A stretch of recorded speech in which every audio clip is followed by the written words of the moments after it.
ब्रह्म तक तो बुद्धि थी नहीं धर्मदास जी जैसों की, वो तो शिव जी और विष्णु जी श्री कृष्ण जी तक सीमित थे।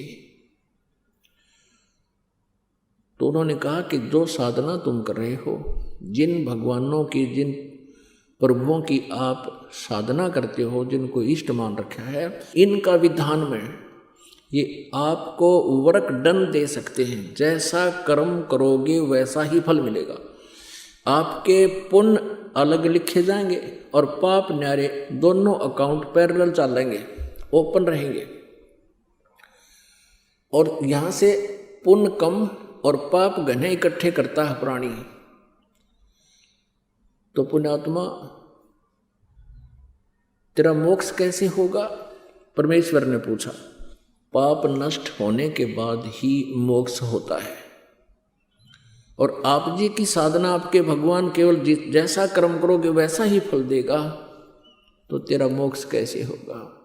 तुम कौन राम का जपते जापम, तात कटे न ये तीनों तापम।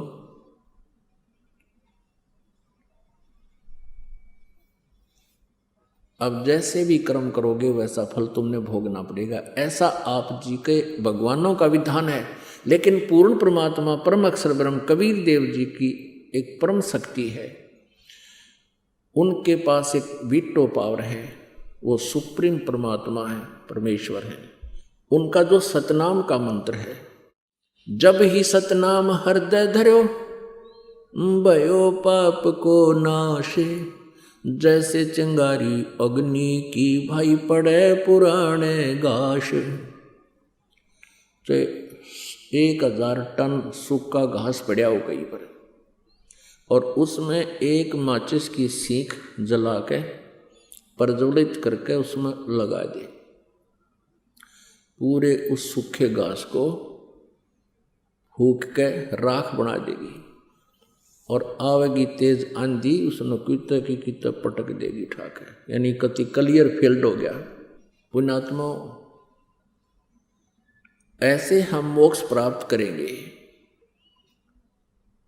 तो जैसे साधना हम करते थे पहले सत्साधना के अतिरिक्त, तो उसमें हमें दोनों ही पुण्य और पाप दोनों भोगने पड़ते थे। और अब जो साधना हम करेंगे इसमें हमारे पुण्य बचे रहेंगे, पाप नाश हो जाएंगे। जैसे अब एक औषधि चल गई है, फसल में डाल देते हैं, वो घास को, खरपतवार को जला देती है, नष्ट कर देती है, फसल को हानि नहीं करती, फसल सुरक्षित रह जाती। ये जो साल्ट था, औषधि थी, ये पहले भी थी, लेकिन इसकी खोज नहीं कर सके थे, अब उसकी खोज होगी। इसी प्रकार ये सतनाम पहले भी हमारे सदग्रंथों में, कोड वर्डों में था। अब परमेश्वर कबीर देव जी की रजा से इसकी खोज होगी, करवाने वाले परमात्मा ही होते हैं। आज उस जड़ी की खोज होगी, ऋषिदास के पास है, इस विश्व में 21 ब्रह्मांड में किसी के पास नहीं।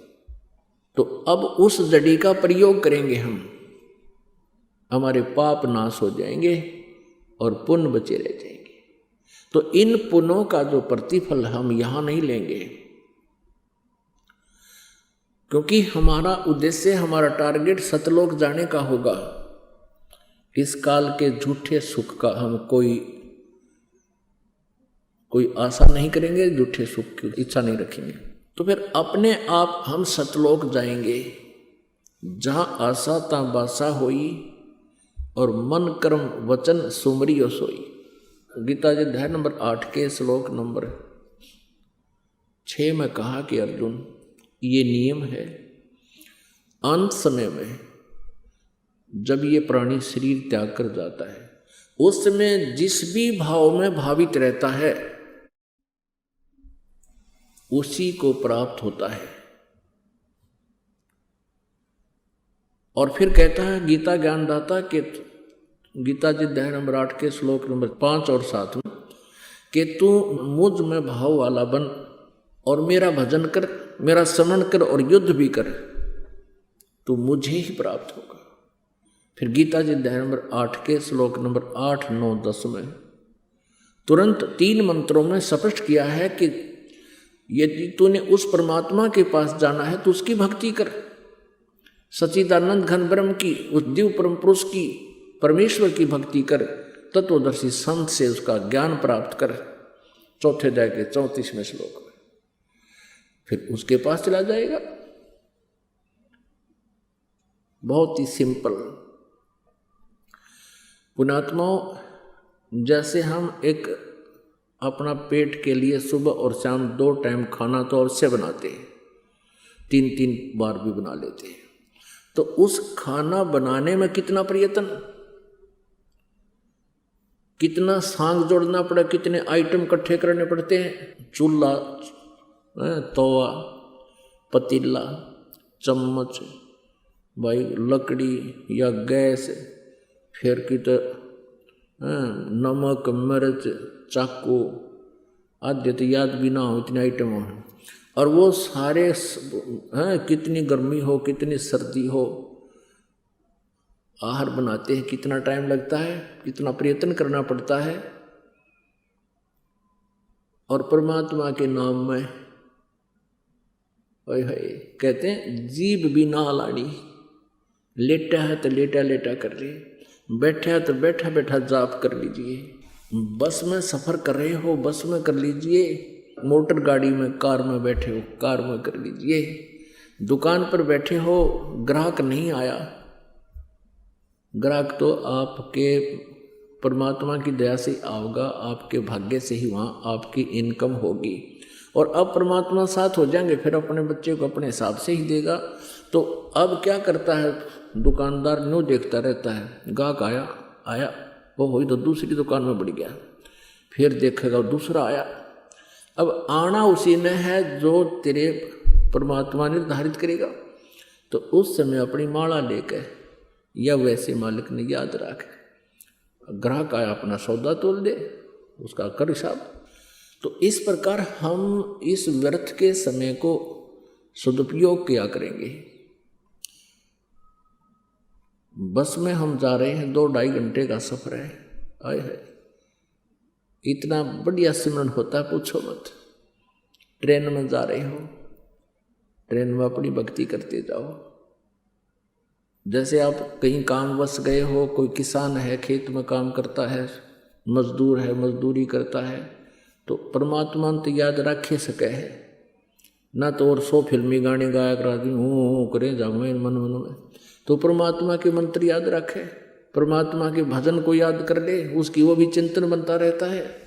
तो इस प्रकार परमात्मा का पाना अति आसान है, और इस सारे काम को करते करते ही हमने प्राप्त करना परमात्मा, और आसानी से होगा। नाम उठत नाम बैठत नाम सोवत जागबे, नाम खाते नाम पीते नाम सेती लागबे।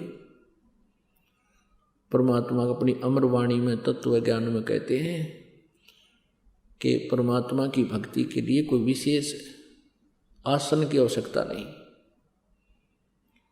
जैसे गीता जी अध्याय नंबर 8 के श्लोक नंबर 7 में गीता ज्ञानदाता कहता है तू युद्ध भी कर और मेरा सिमरण भी कर।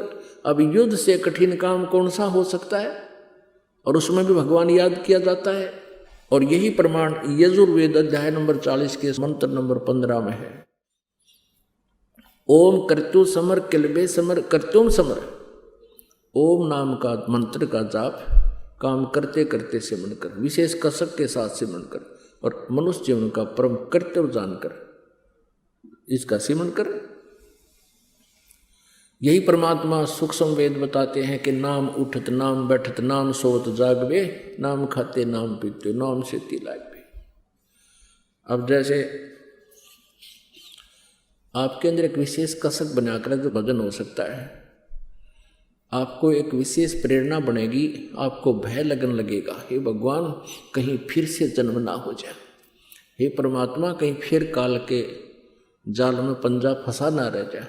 तो उस डर से आप अवश्य अंदर से एक विशेष कसक के साथ सिमरन शुरू होगा, और फिर भूल ना पड़े उसकी। तो उसमें आप बैठे हो, कोई चर्चा चल गई, किसी संसारी काम की 10-20 मिनट डिस्कशन हो सकती है, उसके बाद फिर अपनी भक्ति शुरू कर लो। तो जैसे आप काम कर रहे हो, कोई ऑफिशियल कार्य है, उस काम से फुर्सत मिलते ही अपना भगवान ने याद रखे, और जैसे काम अपना कर भी रहे हो फिर भी चिंतन होता है प्रभु का, वो सहज समाधि होती है। सहज समाधि कैसे होती है कि जिस प्रकार किसी व्यक्ति को कोई टेंशन हो जाती है, वो चाहे कितना ही कार्य कर रहा, चाहे लेखन कार्य कर रहा, चाहे कोई और किसी काम में बिजी है, या कोई मजदूरी या किसान या खेती कर रहा है या दुकान पर बैठा है, वो फिर भी उसको उस टेंशन से उसका माइंड हटता नहीं, मन नहीं हटता, 1 सेकंड में फिर वहीं आ जाता है। तो इस प्रकार ये टेंशन बनेगी आपके उस परमात्मा के नाम की। तो उसमें आप बैठे हो, बैठे बैठे सिमरन करते रहो, और सोने से पहले आप लेट गए, लेट के सुमन शुरू कर दो, श्वास उश्वास का, सतनाम का, और मन माने सपने में भी वो सुमन आपका प्रारंभ रहे, क्योंकि जितना आपका अभ्यास बढ़ जाएगा वो भी उतना ही स्वप्न में भी आपको परमात्मा के सपने आने शुरू हो जाएंगे, सोते समय भी। तो इस प्रकार हम परमात्मा को पाएंगे।